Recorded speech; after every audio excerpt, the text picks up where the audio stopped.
Shalom, halo semua. Kami dari kelompok 12 akan mempresentasikan materi terkait keseimbangan cairan tubuh. Pada video kali ini, kami akan menjelaskan bagaimana cairan tubuh tersusun secara anatomi, bagaimana mekanisme fisiologi bekerja, serta bagaimana kedua konsep tersebut saling berhubungan dalam mempertahankan homeostatis pada tubuh manusia.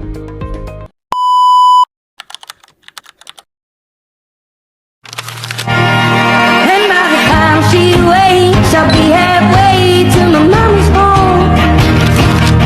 It just dawned on me life is half fleeting as a passing dawn. And it was my mistake, she never said a thing about Jesus.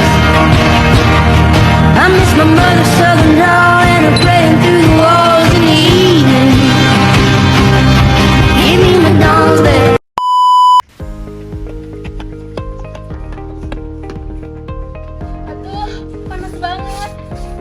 Haus banget lagi, minum yuk. Hei, kalian haus? Nih air.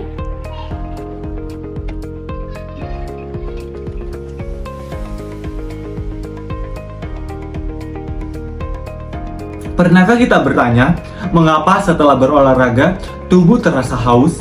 Mengapa ketika kehilangan banyak cairan tubuh, langsung memberikan sinyal untuk minum? Jawabannya terdapat pada mekanisme keseimbangan cairan tubuh yang secara otomatis bekerja mempertahankan kondisi internal agar tetap stabil atau yang disebut homeostatis. Untuk memahami mekanisme tersebut, kita perlu mengetahui terlebih dahulu bagaimana cairan tubuh tersusun. Nah teman-teman, bisa kita lihat pada gambar, tubuh manusia sebagian besar terdiri atas cairan. Cairan tersebut sekitar 60% dari berat badan manusia. Cairan itu tidak hanya berfungsi sebagai pelengkap, tetapi menjadi komponen utama yang penting karena hal tersebut mendukung hampir seluruh aktivitas tubuh manusia. Secara anatomi, cairan tersebut dibagi menjadi dua. Yang pertama, ICF atau cairan intraseluler yang berada di dalam tubuh manusia. Kemudian ada cairan ekstraseluler atau ECF, cairan yang berada di luar tubuh manusia. ICF sendiri berjumlah sekitar 2/3, kemudian ECF berjumlah 1/3. Alur ini dimulai dari sel sebagai unit terkecil penyusunan tubuh. Di dalam sel terdapat intracellular fluid atau biasa disingkat dengan ICF, yaitu cairan yang menjadi lingkungan utama tempat seluruh organ tubuh itu bekerja. Selanjutnya, di dalam ICF berlangsungnya metabolisme sel yang menghasilkan energi dalam bentuk ATP untuk menunjang seluruh aktivitas sel. Nah, selanjutnya energi tersebut kemudian digunakan dalam sintesis protein, yaitu proses pembentukan protein yang berperan dalam pertumbuhan, perbaikan, dan fungsi normal sel. Seluruh proses ini dikendalikan oleh reaksi enzimatik yang mempercepat reaksi biokimia agar berlangsungnya efisien. Jadi, ICF ini bukan sekedar cairan, tetapi merupakan pusat kehidupan sel yang menjaga fungsi sel dan homeostasis tubuh. Dengan demikian, jika fungsi ICF terganggu, maka metabolisme, sintesis protein, dan aktivitas sel juga akan terganggu, sehingga berdampak pada fungsi organ dan keseimbangan tubuh secara keseluruhan. Di visual yang kita lihat pertama adalah intraseluler atau yang biasa disebut dengan ICF, yaitu cairan yang berada di dalam sel. Jumlahnya itu sekitar 2/3 dari total cairan tubuh. ICF ini berfungsi sebagai lingkungan tempat berlangsungnya metabolisme sel, sintesis protein, serta berbagai reaksi biokimia yang mempertahankan kehidupan sel. Teman-teman, tadi kita sudah membahas pada kompartemen pertama, yaitu ada ICF. Nah, ICF ini adalah intracellular fluid yang berada dalam sel. Nah, saya akan lebih lanjut membahas pada kompartemen kedua, yaitu ECF atau extracellular fluid yang berada di luar sel. Nah, teman-teman, jumlah dari extracellular fluid tersebut yaitu 1/3 dari total cairan pada tubuh kita. Nah, teman-teman, ECF ini terdiri dari plasma darah, cairan interstitial, dan transseluler. Nah, teman-teman, kompartemen ini berfungsi sebagai media transportasi oksigen, nutrisi, hormon, dan sisa metabolisme antara darah dengan sel. Dengan demikian, yang menjadi kesimpulan dalam pembahasan anatomi tadi, yang dimana anatomi keseimbangan cairan tubuh menyediakan regulasi atau distribusi yang memungkinkan setiap sel memperoleh nutrisi dan membuang sisa metabolisme pada tubuh. Namun, struktur saja tidak cukup. Agar distribusi cairan tetap normal, tubuh memerlukan mekanisme fisiologi yang bekerja secara terus-menerus. Nah, saat ini saya akan menjelaskan tentang fisiologi keseimbangan pada cairan pada tubuh. Nah, yang pertama ada hipotalamus yang tugasnya mendeteksi kalau tubuh kekurangan atau kelebihan cairan. Kalau cairan berkurang, hipotalamus akan memunculkan rasa haus dan memberi sinyal ke ginjal. Selanjutnya ada ginjal yang berfungsi mengatur jumlah air dan elektrolit. Ginjal akan menentukan mana yang masih dibutuhkan tubuh untuk diserap kembali dan mana yang harus dikeluarkan lewat urin. Nah, proses ini juga dibantu oleh beberapa hormon. ADH membantu tubuh menahan air, aldosteron meningkatkan penyerapan natrium dan air. Sedangkan ANP membantu mengeluarkan kelebihan cairan kalau jumlahnya terlalu banyak. Jadi, kerjasama antar hipotalamus, ginjal, dan hormon ini membantu cairan tubuh tetap seimbang atau yang disebut homeostasis. Dengan begitu, fungsi organ bisa berfungsi dengan normal. Nah, selanjutnya, secara fisiologis, keseimbangan cairan dipertahankan melalui kerjasama antara sistem saraf, sistem endokrin, dan juga ginjal. Nah, sekarang kita masuk di proses pembentukan urin di ginjal. Proses pembentukan urin di ginjal, proses ini itu terjadi di nefron dan terdiri dari 4 tahap. Tahap yang pertama ada filtrasi atau penyaring darah di glomerulus sehingga terbentuknya urin di primer. Lalu tahap yang kedua yaitu reabsorpsi. Di tahap ini zat-zat yang masih dibutuhkan tubuh seperti air, glukosa, dan asam amino akan diserap kembali ke dalam darah. Lalu selanjutnya ada sekresi. Pada tahap ini zat sisa ion dan beberapa obat dipindahkan ke dalam tubuh seperti bisa dibuang. Dan tahap terakhir adalah sekresi. Urin yang sudah terbentuk akan dialirkan ke dalam kandung kemih lalu dikeluarkan dari tubuh. Jadi melalui proses ini ginjal membantu menjaga keseimbangan cairan, elektrolit, dan membuang zat sisa dari tubuh. Nah, jadi teman-teman, ginjal merupakan regulator utama keseimbangan cairan. Melalui filtrasi, reabsorpsi, dan sekresi, ginjal menentukan jumlah air serta elektrolit yang dipertahankan maupun yang dikeluarkan melalui urin.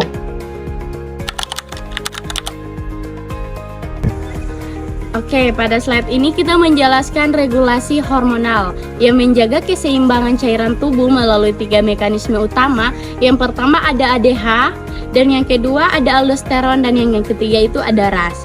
Nah, yang pertama ini kita menjelaskan hipotalamus. Nah, pertama ini saat osmolaritas itu meningkat atau volume cairan itu menurun, hipotalamus ini merangsang pelepasan ADH. Dan ADH ini meningkatkan reabsorpsi air di ginjal sehingga volume cairan itu kembali normal. Dan yang kedua ada aldosteron. Nah, kedua ini ketika volume atau tekanan darah itu menurun, kelenjar adrenal ini melepaskan aldosteron. Hormon ini meningkatkan reabsorpsi air, natrium sehingga air ikut bertambahkan dan volume itu cairan meningkat. Nah, yang ketiga ini ada RAS. Nah, ketiga ini penurunan aliran darah ke ginjal mengaktifkan sistem RAS. Angiostensin menyebabkan vasokonstriksi dan merangsang pelepasan aldosteron sehingga tekanan darah dan volume cairan itu meningkat. Nah, jadi teman-teman, pengaturan cairan juga melibatkan beberapa hormon penting. Yang pertama ada hormon ADH. Hormon ADH ini untuk meningkatkan reabsorpsi air di ginjal sehingga tubuh kita tidak terlalu banyak kehilangan cairan tubuh. Dan yang kedua ada hormon aldosteron. Jadi aldosteron ini meningkatkan reabsorpsi natrium sehingga air ikut dipertahankan. Sedangkan sistem RAS mempertahankan tekanan darah dan volume cairan tubuh. Bagaimana sih manusia bisa merasakan rasa haus? Hal tersebut terjadi ketika keseimbangan cairan dalam tubuh manusia terganggu. Nah, kemudian ketika tubuh kehilangan cairan akibat berkeringat, fisik, aktivitas seperti berolahraga, manusia akan merasakan rasa haus. Hal ini terjadi ketika perubahan dideteksi oleh osmoreseptor di hipotalamus yang kemudian memunculkan rasa haus. Kemudian, rasa haus tersebut mendorong manusia ingin segera minum. Setelah minum, cairan yang hilang dapat digantikan sebagai energi dalam tubuh manusia. Setelah cairan kembali cukup, keseimbangan cairan dan osmolaritas darah akan kembali normal sehingga homeostasis tubuh tetap terpelihara. Integrasi antara sistem dalam homeostatis. Nah, teman-teman, homeostatis ini bukan merupakan tugas satu organ saja, melainkan hasil kerja berbagai sistem tubuh pada tubuh kita, di mana sistem pertama adalah hipotalamus yang berfungsi sebagai pusat pengendalian. Hipotalamus mampu mendeteksi perubahan osmolaritas pada tubuh dan osmolaritas darah, yang dimana ada volume cairan tubuh maupun tekanan darah. Ketika terjadi perubahan, hipotalamus mengaktifkan rasa haus serta melepaskan hormon HDH pada tubuh. Nah, selanjutnya terdapat ginjal yang menjadi organ utama dan pengaturan keseimbangan cairan dan elektrolit. Ginjal akan meningkatkan atau menurunkan reabsorpsi air dan natrium sesuai kebutuhan tubuh. Selain itu, ginjal juga mengaktifkan sistem renin angiotensin aldosteron atau RAS ketika tekanan darah menurun.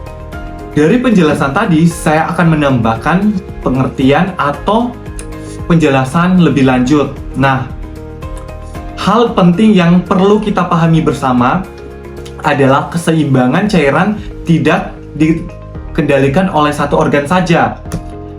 Ada organ-organ lainnya. Nah, salah satunya ada hipotalamus. Hipotalamus itu berfungsi untuk mendeteksi perubahan osmolaritas. Nah, selanjutnya ada sistem endokrin. Nah, sistem endokrin ini berfungsi untuk menghasilkan hormon pengatur. Dan selanjutnya ada ginjal.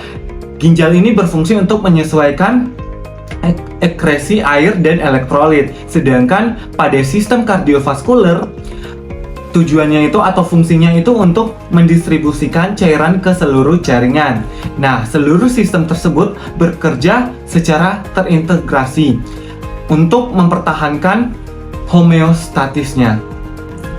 Nah, teman-teman, selain mekanisme tersebut, keseimbangan cairan juga dipengaruhi oleh elektrolit. Jadi, air tidak dapat dipisahkan dari elektrolit karena keduanya bersama-sama menentukan tekanan osmotik dan distribusi cairan. Nah, selanjutnya kita di sini jelaskan bahwa perpindahan cairan tubuh sangat dipengaruhi oleh distribusi elektrolit antara cairan ekstraseluler atau biasa disingkat dengan ICF dan cairan intraseluler, yang itu pertama natrium. Natrium ini merupakan kation utama di ICF yang berfungsi mengatur volume cairan, tekanan osmotik, dan juga tekanan darah, serta membantu transmisi impuls saraf. Nah, yang kedua itu ada kalium. Jadi, kalium ini adalah kation utama di ICF yang menjaga potensial membran sel sehingga penting untuk fungsi saraf, kontraksi otot, dan irama jantung. Selanjutnya di kalsium. Jadi kalsium ini berperan dalam kontraksi otot, transmisi saraf, sekresi hormon, dan proses pembekuan darah. Nah, yang terakhir itu ada klorida.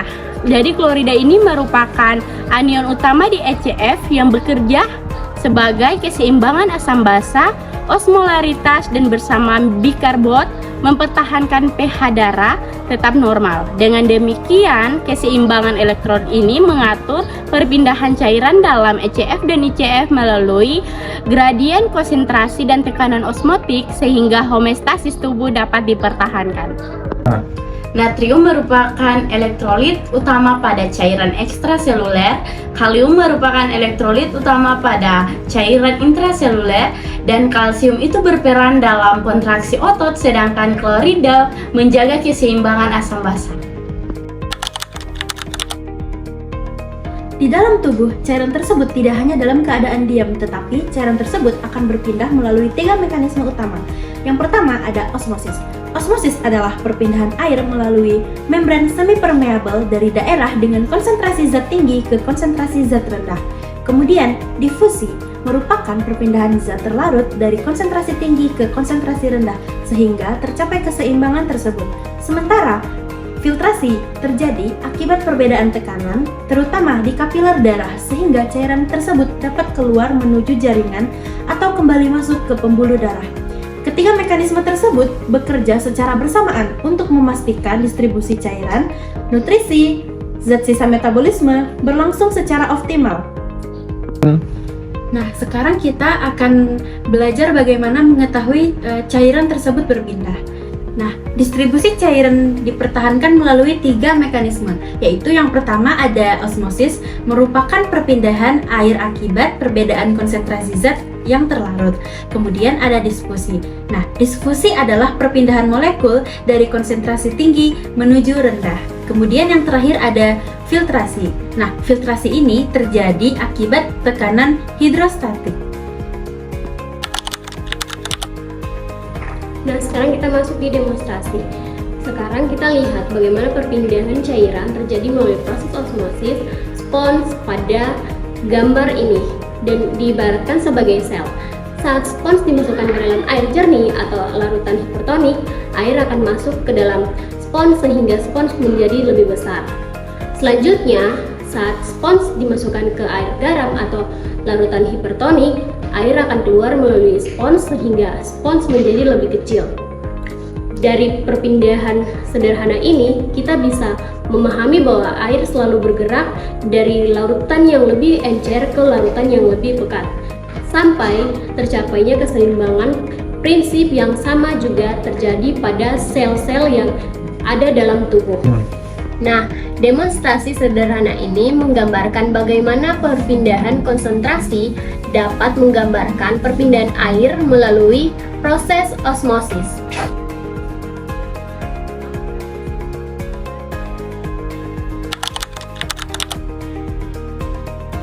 Respon tubuh terhadap kondisi kehilangan cairan.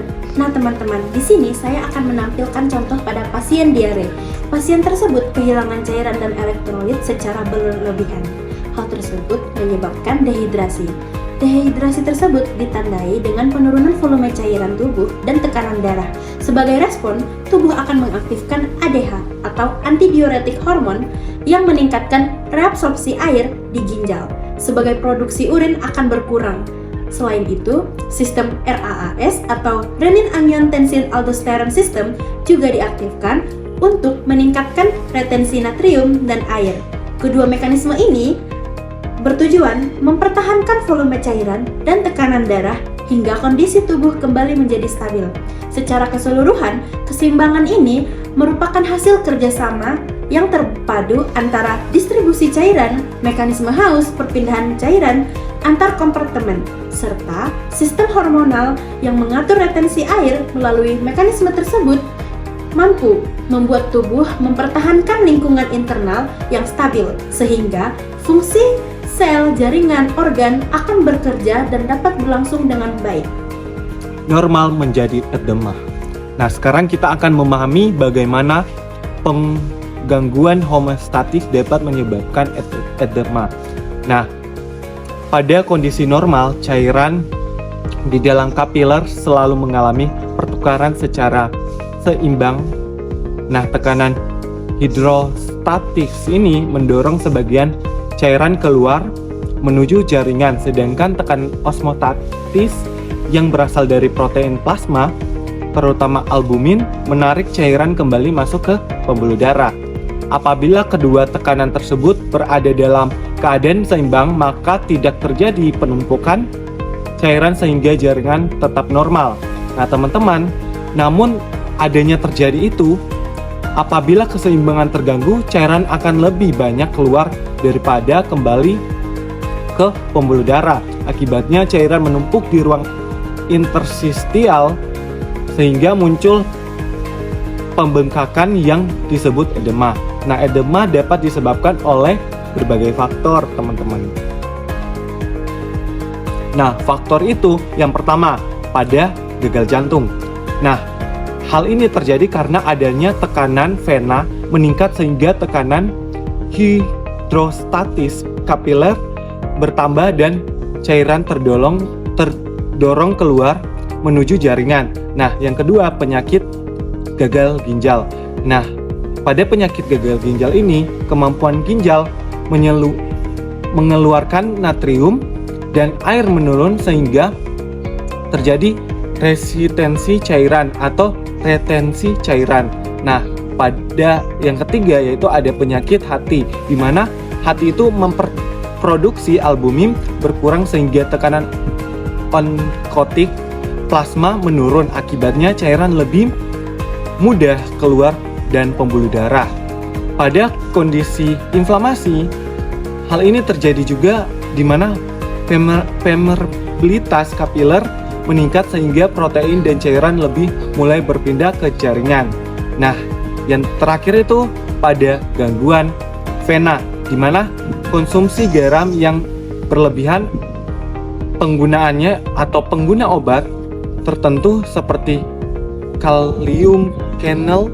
Nah, sebaliknya edema bukan berarti tubuh kekurangan cairan. Pada edema, cairan berpindah dari pembuluh darah menuju ruang interstisial. Sebaliknya, dari penjelasan tadi, edema bukan berarti tubuh kekurangan cairan. Pada edema, cairan berpindah dari pembuluh darah menuju ruang interstisial sehingga terjadinya pembengkakan.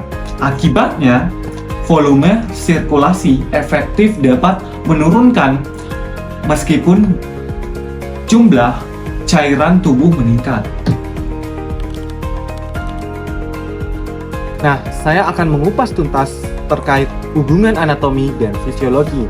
Sebelum memahami lebih lanjut mengenai homeostatis, kita perlu mengetahui hubungan antara anatomi dan fisiologi. Anatomi adalah ilmu yang mempelajari struktur tubuh manusia, mulai dari sel sebagai unit terkecil, kehidupan, kemudian jaringan organ, hingga sistem organ yang saling terhubung atau berhubungan serta berkaitan. Nah, selanjutnya fisiologi mempelajari bagaimana setiap struktur tersebut menjalankan fungsinya, misalnya bagian sel melakukan metabolisme, bagian jantung melakukan atau memompa darah, bagian ginjal membentuk urin, atau bagian paru-paru melakukan pertukaran oksigen dan karbon dioksida. Anatomi dan fisiologi tidak dapat dipisahkan. Sebagian dari struktur yang baik akan menghasilkan fungsi yang baik. Sebaliknya, apabila struktur mengalami kerusakan, maka bagian itu akan mengalami kerusakan juga. Seluruh proses fisiologi tersebut bertujuan untuk mempertahankan homeostatis, yaitu menjaga keseimbangan lingkungan internal tubuh agar tetap stabil. Ketika homeostatis tercapai, organ dapat menjalankan fungsi vitalnya, yaitu respirasi untuk memproses oksigen, sistem sirkulasi mengedarkan darah. Nah, sistem pencernaan itu gunanya untuk menyerap nutrisi, sedangkan untuk sistem ekskresi itu untuk membuang zat sisa pada metabolisme tubuh. Nah, teman-teman, dengan demikian alur hubungan antara ketiganya itu sangat jelas, teman-teman. Bisa kita lihat pada anatomi yang menyediakan struktur, sedangkan fisiologi untuk menjalankan fungsinya. Nah, homeostatis ini sehingga menjadi atau terjaga keseimbangannya, dan hasil akhirnya itu adalah organ bekerja optimal atau secara optimal untuk mempertahankan kehidupannya. Dari homeostatis menuju tubuh sehat. Pada materi kali ini, kita akan mempelajari bagaimana tubuh mampu mempertahankan keseimbangan melalui suatu mekanisme yang disebut homeostatis. Nah, teman-teman, homeostatis ini merupakan kemampuan tubuh untuk menjaga kondisi internal tetap stabil, meskipun lingkungan di luar tubuh selalu berubah.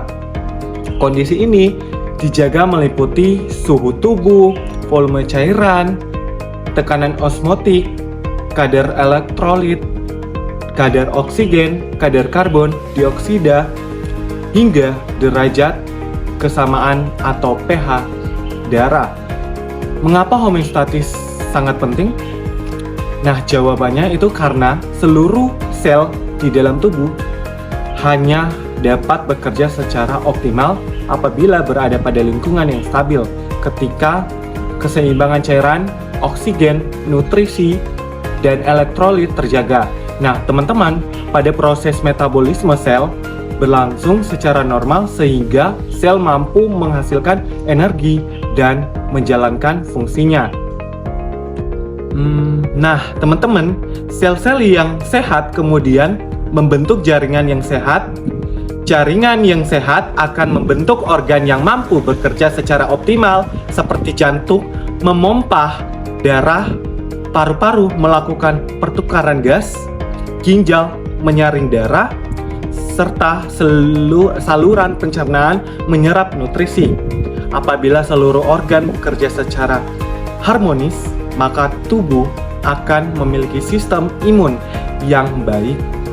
Nah, teman-teman, energi yang cukup untuk beraktivitas, fungsi organ yang optimal, serta kualitas hidup yang lebih baik akan memperoleh sesuatu yang lebih baik lagi. Oleh karena itu, dapat disimpulkan bahwa homeostatis adalah dasar kesehatan keseimbangan cairan tubuh yang terjaga akan menghasilkan sel yang sehat, organ yang sehat, hingga akhirnya membentuk tubuh yang sehat. Sebagai kesimpulan, keseimbangan cairan tubuh merupakan hasil koordinasi antara struktur anatomi dan mekanisme fisiologi. Ginjal, hormon, elektrolit, serta mekanisme perpindahan cairan bekerja secara terpadu untuk mempertahankan homeostatis.